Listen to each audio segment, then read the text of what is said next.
मोदी सरकार के 7 साल पर देश भर में मनाया सेवा सप्ताह कार्यक्रम। जमुई में ब्लड बैंक में रक्तदान शिविर का आयोजन। विधायक, महिला मोर्चा अध्यक्ष समेत बीजेपी के कार्यकर्ताओं ने किया रक्तदान।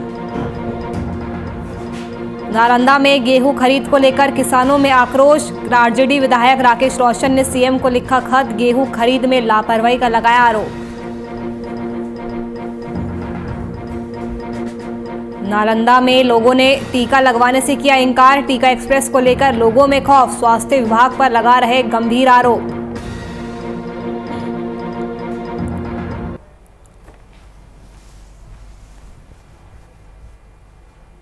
नमस्कार, वीआईपी न्यूज देख रहे हैं आप। मैं आपके साथ नुपुर सक्सेना। स्वागत है आपका बात बिहार की में। बिहार में हुई कैबिनेट की बैठक में 18 महत्वपूर्ण एजेंडों पर मुख्यमंत्री नीतीश कुमार ने मोहर लगाई है। कैबिनेट के फैसले पर पूर्व सीएम जीतन राम मांझी ने ट्वीट करते हुए खुशी जाहिर की है। कैबिनेट बैठक में समय पर पंचायत चुनाव नहीं होने के कारण पंचायत स्तर पर परामर्श समिति का गठन किए जाने का फैसला लिया गया है। वहीं मांझी ने परामर्श समितियों में पंचायत सदस्यों के साथ साथ विधायक प्रतिनिधि शामिल किए जाने से गांव का विकास बाधित नहीं होने की बात कही है। तो में परामर्शी समिति बना करके माननीय मुख्यमंत्री नीतीश कुमार जी ने निसंदेह लोकतंत्र की रक्षा करी है। चूंकि कोरोना काल की वजह से हम पंचायत का चुनाव नहीं करा पा रहे थे, इससे निसंदेह गांव का विकास बाधित होता अगर मुखिया को उनका पावर नहीं मिलता। इस समिति में जनप्रतिनिधि के साथ साथ विधायक के प्रतिनिधि भी शामिल रहेंगे और दोनों मिलकर के विकास का एक नया आयाम लिखेंगे। कैबिनेट के इस फैसले के लिए हिंदुस्तानी आवाम मोर्चा मुख्यमंत्री नीतीश कुमार जी को धन्यवाद देती है कि एक तरफ आपने चुनाव ना करा करके कोरोना से बिहार की आम आवाम की रक्षा करी है।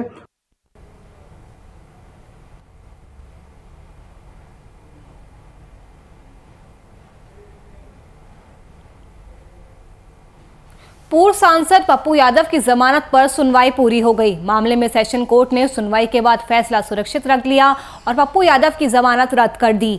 बता दें कि 32 साल पुराने कथित अपहरण मामले में पप्पू यादव को गिरफ्तार किया गया था, जिसके बाद मधेपुरा जिला और सत्र न्यायाधीश की कोर्ट ने 29 मई को जमानत नहीं दी थी।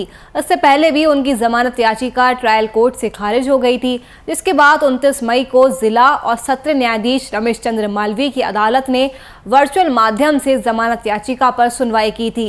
इस सुनवाई में पप्पू यादव के अधिवक्ता संजीव कुमार ने जमानत के पक्ष में अपनी दलील दी थी, जिस पर न्यायालय ने अगली सुनवाई की तिथि 1 जून निर्धारित की थी।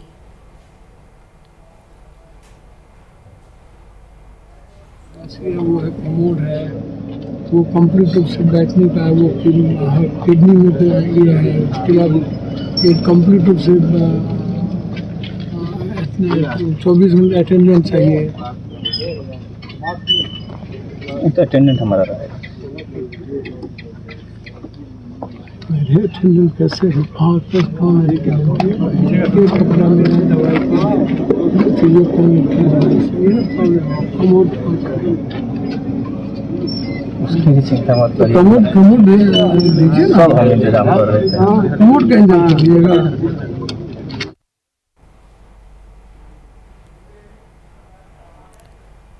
तो पप्पू यादव की जमानत रद्द कर दी गई है। अब उन्हें अभी भी जेल में रहना पड़ेगा। कोर्ट में सुनवाई के बाद आज फैसला सुरक्षित रखा गया है और इसके बाद पप्पू यादव ने ट्वीट भी किया है। उन्होंने कहा है कि ये मेरे खिलाफ एक साजिश है। पप्पू यादव की जैसी जमानत रद्द हुई उसके बाद जाप कार्यकर्ताओं में भी मायूसी की लहर देखने को मिली है, क्योंकि काफ़ी लंबे समय से पप्पू यादव की रिहाई की मांग हो रही थी। उनके समर्थक और कार्यकर्ता तरह तरह से प्रदर्शन कर उनकी रिहाई की मांग भी कर रहे थे, लेकिन अब पप्पू यादव को जमानत नहीं मिली है। सुबह ये खबर आई थी कि जमानत मिल गई है, लेकिन उस जमानत को अब रद्द कर दिया गया है। बिहार में लगातार पेट्रोल और डीजल के दामों में वृद्धि को लेकर राजद बीजेपी पर हमलावर है। आरजेडी विधायक राकेश कुमार रोशन ने भारतीय जनता पार्टी के शासनकाल में तेल के दामों में नियमित रूप से वृद्धि होने की बात कही। उन्होंने सरकार से बिहार में पेट्रोल और डीजल के दाम को तत्काल प्रभाव से कम करने की मांग की है। देश में जब जब भारतीय जनता पार्टी की सरकार आई है तब तक आवश्यक वस्तुओं की कीमत में बेतहाशा वृद्धि हुआ है। पेट्रोल और डीजल का कीमत जो है वो भी वृद्धि जो हुआ है इसकी हम निंदा करते हैं। लेकिन बिहार के अंदर जो पेट्रोल का दाम आसमान छू रहा है इसके लिए सीधा सीधी बिहार का यहाँ पे जो डबल इंजन की सरकार है वो जिम्मेवार है। क्योंकि जीएसटी जितने बड़े पैमाने पर बिहार के अंदर पेट्रोल और डीजल पर लिया जाता है उसका मार बिहार की जनता को झेलना पड़ता है। आप बगल के प्रदेश में झारखंड में देखिए, बगल में आप उत्तर प्रदेश में देखिए, वहां जो पेट्रोल का कीमत है उस पेट्रोल की कीमत से बिहार के लोगों को ज्यादा कीमत देना पड़ रहा है।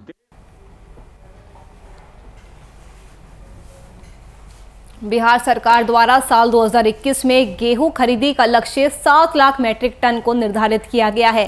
पिछले साल की अपेक्षा में 2 लाख मैट्रिक टन ज्यादा है, मगर नालंदा जिला इस्लामपुर और एकंगर सराय प्रखंड में गेहूं खरीद की गति बहुत धीमी है। किसानों की गेहूं खरीद में कमी का कारण पैक्स अध्यक्षों द्वारा किसानों से गेहूं नहीं खरीदना है। इसी समस्या को लेकर राजद विधायक राकेश रोशन के द्वारा बिहार के मुख्यमंत्री नीतीश कुमार को पत्र लिखा गया है, जिसमें उन्होंने बताया कि इस्लामपुर प्रखंड में राज्य सरकार द्वारा धीमी गति से गेहूं खरीदने की बात लिखी गई है।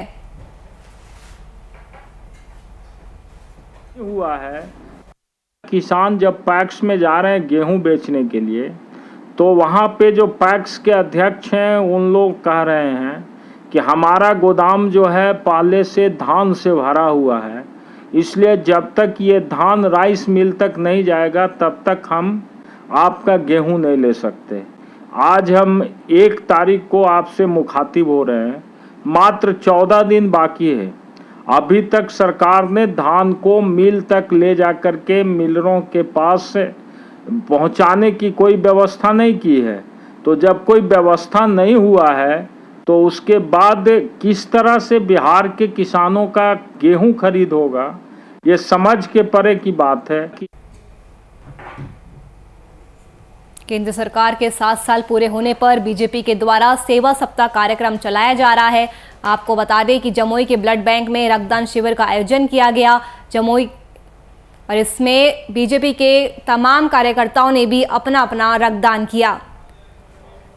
युवा अपने यूथ के भाई बहन हैं वो सब आगे बढ़ के हमें देख के, साधना जी को देख के आगे आके अपना ब्लड डोनेट ज़रूर करेंगे। आपका ब्लड किसी न किसी की लाइफ बचा सकता है। हम अपने कार्यालय की बात आपको बताते हैं कि अक्सर हमारे पास रात बेरात फ़ोन आता है कि किसी का एक्सीडेंट हो गया है और उन्हें ब्लड की ज़रूरत है। इस समय में हम लोग जब कार्यालय में हम लोग का फ़ोन आता है तो हम लोग अपने सिर्फ कार्यकर्ता भाई बहनों के पास जाके गुजारिश कर पाते हैं कि आप लोग ब्लड डोनेट करने तुरंत पहुँचे। और अधिकतर भाजपा के ऐसे मजबूत कार्यकर्ता हैं जो पहुँचते हैं और ब्लड डोनेट करते हैं और अन्य जान बचाते हैं।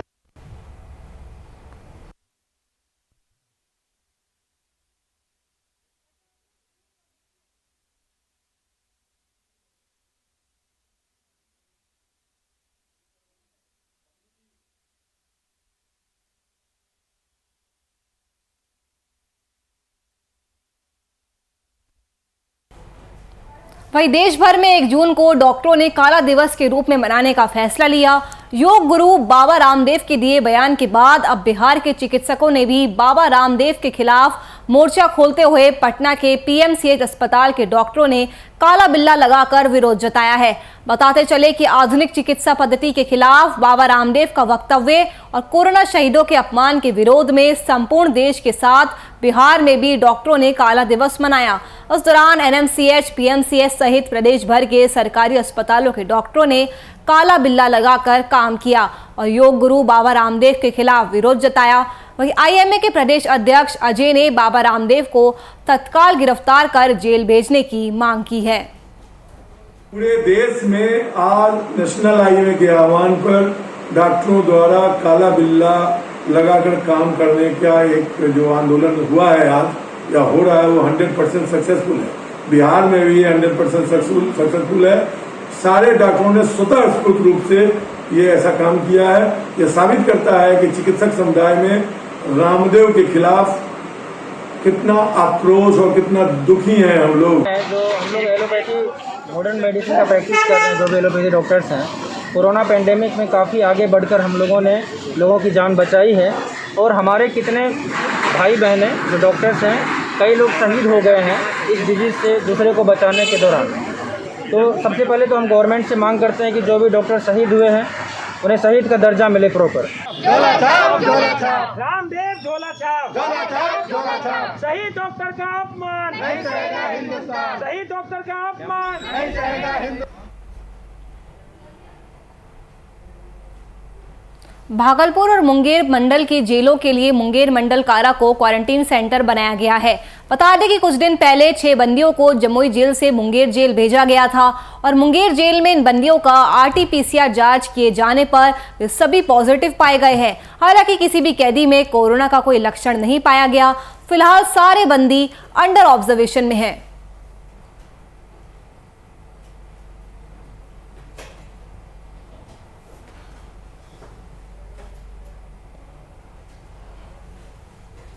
कोरोना संक्रमण के खिलाफ हिंद राय सामाजिक संस्था के द्वारा शहर के अलग अलग थानों पर जाकर पुलिस कर्मियों को निःशुल्क मास्क और हैंड सैनिटाइजर दिया गया। लोगों को कोरोना के कहर से अवगत कराते हुए इसके बचाव के प्रति लोगों को जागरूक किया गया। इस दौरान थाने पर आने वाले लोगों को थर्मल स्कैनिंग भी करने की अपील की गई, जिसे लेकर थर्मल स्कैनर और ऑक्सीमीटर भी थाना अध्यक्ष को दिया गया है। महामारी है, उस महामारी में हम लोग का प्रयास है कि कोरोना से हम लोग जीते और कोरोना जब हारेगा तभी देश जीतेगा। इसी चीज़ को लेके कोविड को हराने हेतु हमारा प्रयास चल रहा है कि जितने भी थाना है उनमें सैनिटाइजर मशीन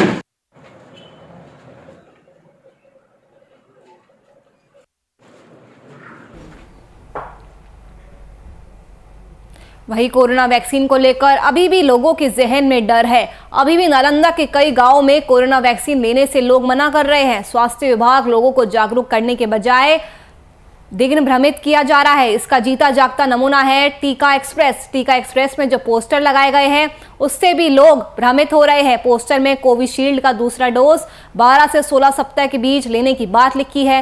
वहीं कोवैक्सीन का दूसरा डोज 4 सप्ताह बाद लेने का टाइम लिखा गया है, मगर सरकार द्वारा दोनों वैक्सीन का दूसरा डोज 84 दिन बाद देने का निर्देश दिया गया है। और इसी बात को लेकर आज सिलाव प्रखंड के पाकी गांव में आंगनबाड़ी केंद्र पर शिविर लगाकर वैक्सीन दिया जा रहा था। अभी कल के लिए हम लोग का जो सबसे स्पेशल प्रोग्राम है वो तबैत एरिया को कवर अप करने के लिए। तबैत में क्योंकि अभी भी हमारा टीकाकरण का जो मतलब रेशियो है काफ़ी खराब है। 0 मतलब 0 है। एक गांव को छोड़ के बाकी के जितने भी 5 गांव हैं उन सब में से कहीं पे भी कोई भी उपलब्धि नहीं अभी तक आई है। तो इसके लिए स्पेशल प्रोग्राम लगाकर करके सभी को बोला हुआ है। हम लोग चाहते हैं कि ज़्यादा से ज़्यादा लोगों को पता रहे। यदि किसी तरह का रूमर है उनके बीच में तो उसको भी हटाया जाएगा कि यदि कोई ये बोल रहा है कि वैक्सीन लगाना गलत है या इससे कुछ गलत मतलब इसका ये हो रहा है तो ये तो बिल्कुल गलत है। बहुत लोगों ने लगवा लिया है। आप अगर डेटा देखिएगा पूरे इंडिया में ही, सिर्फ इंडिया में ही 2 करोड़ से ज़्यादा लोग वैक्सीन लगवा चुके हैं।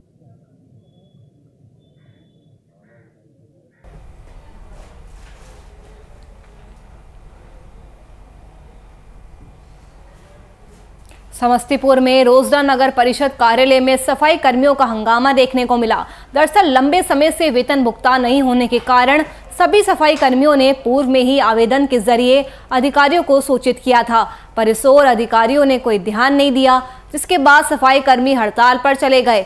आर्थिक तंगी से परेशान सफाई कर्मियों ने वेतन भुगतान नहीं होने पर अनिश्चितकालीन हड़ताल करने की चेतावनी दे दी है।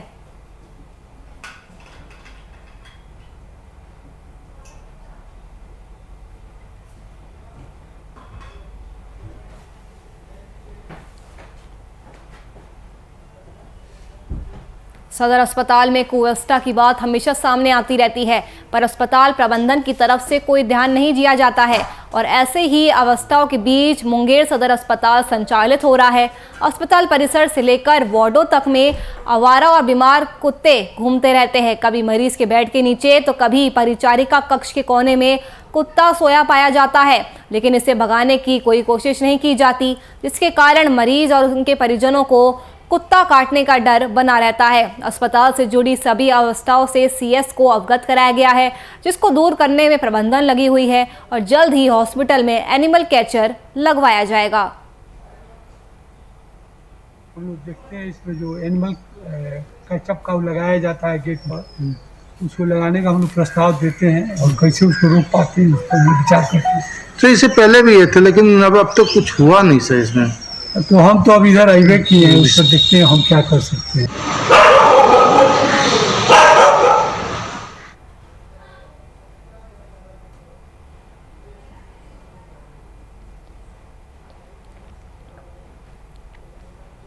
वहीं कोरोना के कहर के बीच बिहार में आए दिन लाचार स्वास्थ्य व्यवस्था का रोजाना एक नया अध्याय देखने को मिल रहा है। स्वास्थ्य सेवाओं के स्वयं बीमार होने का एक ताज़ा मामला मधेपुरा से सामने आया है, जहां उदा किशुनगंज प्रखंड क्षेत्र के उप स्वास्थ्य केंद्र बदहाली की मार झेल रहा है।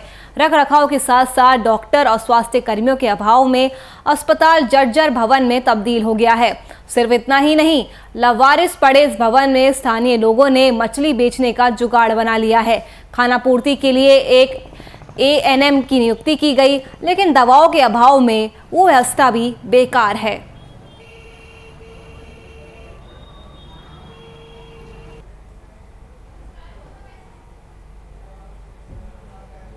बिहार के मुजफ्फरपुर में रिश्तों को शर्मसार करने वाली घटना सामने आई है, जहां 10 साल की मासूम के साथ उसके चाचा ने दुष्कर्म की घटना को अंजाम दिया है। परिजनों की शिकायत पर उसके खिलाफ सरैया थाने में मामला दर्ज कराया गया है। वही वारदात के बाद से आरोपी फरार चल रहा है। इसके घर के ऊपर में बांध है, बांध पर दुकान है, दुकान में चीनी लाने के लिए इसके घर के ऊपर में बांध है, बांध पर दुकान है, दुकान में चीनी लाने के लिए गई थी। अच्छा। तो वहाँ से जब लौट रही थी, अंधेरा हो गया था 6:30 पौने 7 बजे के आसपास, तो वो लड़का तरबूज देंगे के बहाने स्कूल ले गया। उसके बांध के नीचे में गाछी है, तो उसमें उसके साथ जाकर मतलब बलात्कार किया इसका। वो बेटा के पेठैली तब तरफ से भरथा चाचा से जोड़े वाला हो, तब ये पारा तक ले 2 घंटा ले, तो 2 घंटा के बाद है लग तो ये लड़की से था कलक से भरथा चाचा से कलक है। बच्ची की तबीयत खराब है? बच्ची की क्या स्थिति है? ठीक है। कौन गांव के मामला है? जोधपुर सहिला। कौन आरोपी कौन है? आरोपी कौन है? मतलब कौन? 2 बच्चे के बाप है? कौन है? दो लड़के के बाप।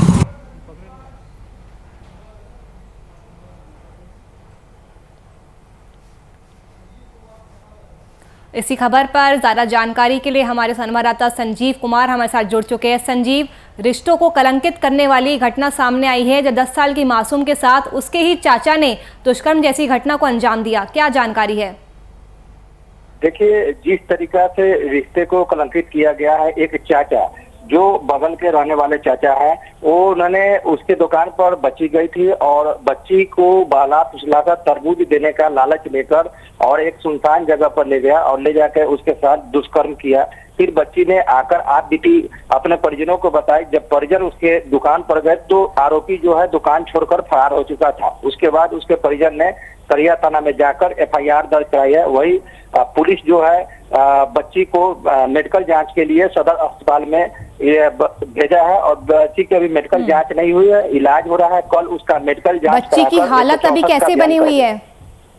देखिए, बच्ची की हालत अभी स्थिति गंभीर बनी हुई है और उसको सदर अस्पताल में इलाज चल रहा है और कल मेडिकल जांच होगी। उसके बाद 164 का बयान दर्ज किया जाएगा। आरोपी को कब तक पकड़ लिया जाएगा? पुलिस का क्या कुछ कहना है इस पूरे मामले को लेकर? पुलिस का सरैया थाना का कहना है कि आरोपी की गिरफ्तारी के लेकर छापेमारी की जा रही है। हालांकि आरोपी दुकान भी बंद किए हुआ है और घर से भी फरार है, लेकिन पुलिस कई इलाके में छापेमारी की है। लेकिन पुलिस का कहना है कि जिला छोड़कर आरोपी फरार है, लेकिन जल्द ही गिरफ्तार कर लिया जाएगा। चलिए, शुक्रिया आपका तमाम जानकारी हमसे साझा करने के लिए। तो मुजफ्फरपुर में रिश्तों को शर्मसार करने वाली घटना सामने आई है, जब 10 साल की मासूम के साथ उसके ही चाचा ने दुष्कर्म जैसी घटना को अंजाम दिया और उसके बाद वो मौके से फरार हो गया। फिलहाल पुलिस अभी उसकी तलाश में जुटी हुई है। जमुई जिले की पुलिस को एक बड़ी सफलता हाथ लगी है। पुलिस ने सिकंदरा क्षेत्र के कुमार गांव से भारी मात्रा में विदेशी शराब को जब्त किया है। गुप्त सूचना के आधार पर पुलिस ने 222 लीटर विदेशी शराब को जब्त किया है। रात्रि में 10 बजे सूचना मिली कि कुमार गांव में एक मुर्गी फार्म में कुछ अपराधकर्मी अवैध देशी शराब की तस्करी कर रहे हैं, वहाँ रखे हुए हैं। इस सूचना के सत्यापन पे मेरे द्वारा एक टीम बनाया गया बढ़िया पदाधिकारी को सूचित करते हुए, जिसमें पुवनी राकेश कुमार, एएसआई राजकिशोर, पुवनी राजेश कुमार, एएसआई लाल बाबू महतो और बीएमपी और जो हमारे सशस्त्र बल है वो लोग सब साथ गए और उस जगह में छापेमारी की गई।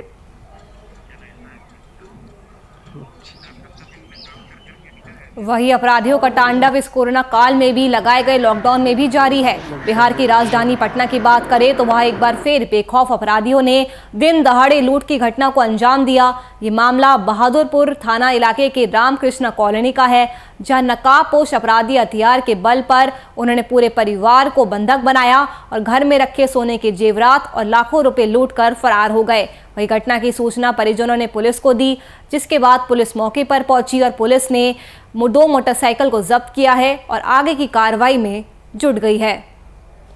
वो लोग बोले कि हम लोग धीरज धरिए, हम लोग का तो 10 रुपया तक नहीं छोड़ा, आर्थिक मदद भी हम लोग मांगे, ऐसा कुछ हम लोग को नहीं मिला अभी तक।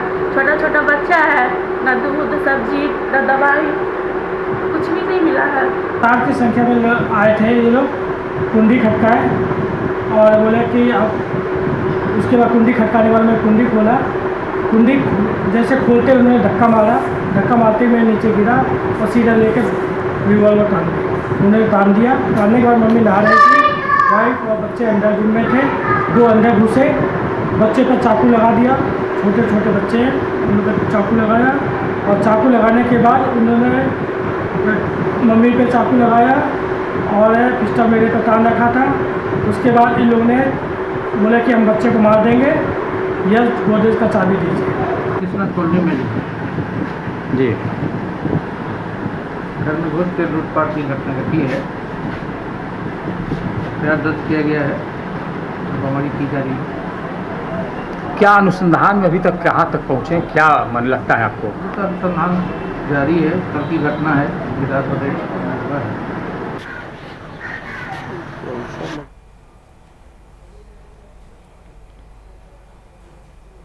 भागलपुर जिले के नवगछिया पुलिस ने जिले में अपराध पर लगाम लगाने की कवायद में सफलता प्राप्त की है। पुलिस ने गोपालपुर थाना क्षेत्र में अपराध की योजना बना रहे अपराधी को हथियार और जिंदा कारतूस के साथ धर दबोचा है।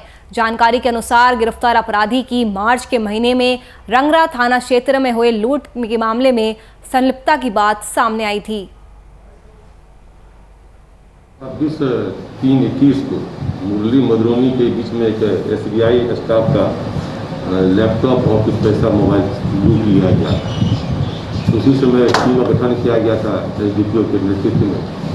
थाना प्रभारी रंगरा और इंस्पेक्टर नवगछिया सर्किल की टीम बनाई गई थी।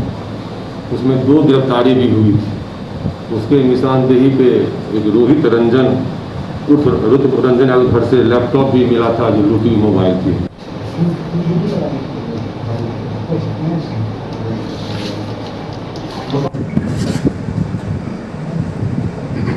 बिहार में इस लॉकडाउन में भी लोगों में ना तो कोरोना का डर है और ना ही प्रशासन का कोई भय। ये ताज़ा मामला गोपालगंज का है, जहां लोग बड़े ही आराम से नियमों की धज्जियां उड़ा रहे हैं। दरअसल गोपालगंज से एक बार फिर ऑर्केस्ट्रा के दौरान पिस्टल लहराने और फायरिंग करने का वीडियो तेजी से वायरल हो रहा है। वह इस मामले की सूचना पाकर SP ने वीडियो की सत्यता के जांच के आदेश दिए हैं।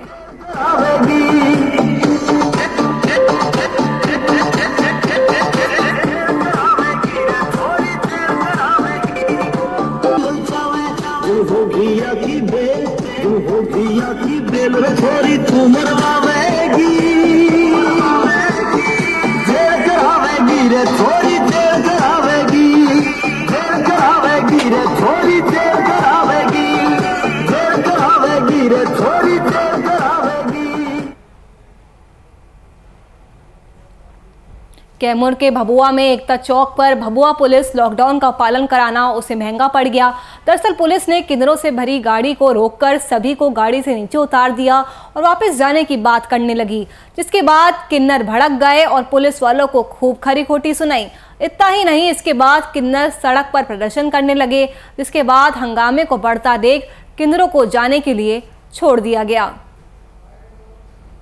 बताओ, छोड़ दिया हम लोग हंगामा किया, चिल्लाए कि क्यों गाड़ी छोड़कर हम नाचे गाएंगे नहीं, कमाएंगे नहीं, कौन हमको देने वाला, हम लोग निर्बाध से, हमारा कोई दुनिया में कौन नहीं है, कोई नहीं हम लोग को, कहाँ जाएंगे हम लोग। मेरा नाम है हीना किन्नर, बबुआ मेरा तिलक चौक पे। हमसे 20,000 रुपया मांगे, 20,000 कौन मांगा? पुलिस वाला 20,000 रुपया मांगे, गाड़ी छोड़ने के लिए 20,000 रुपया मांगे। तो फिर क्या हुआ? तो हम हंगामा किए तो छोड़ा, 20,000 रुपया मांग रहा था। कहाँ जाना आप लोग? हम लोग को लगन में जाना था। हम हमारा आपका और दिए भाई, हम लोग प्रोग्राम नहीं करेंगे तो क्या खाएंगे? और हमारा नाम गुंजन है, मैं भभुआ से बोल रही हूँ, सोनीगुरी का चेला।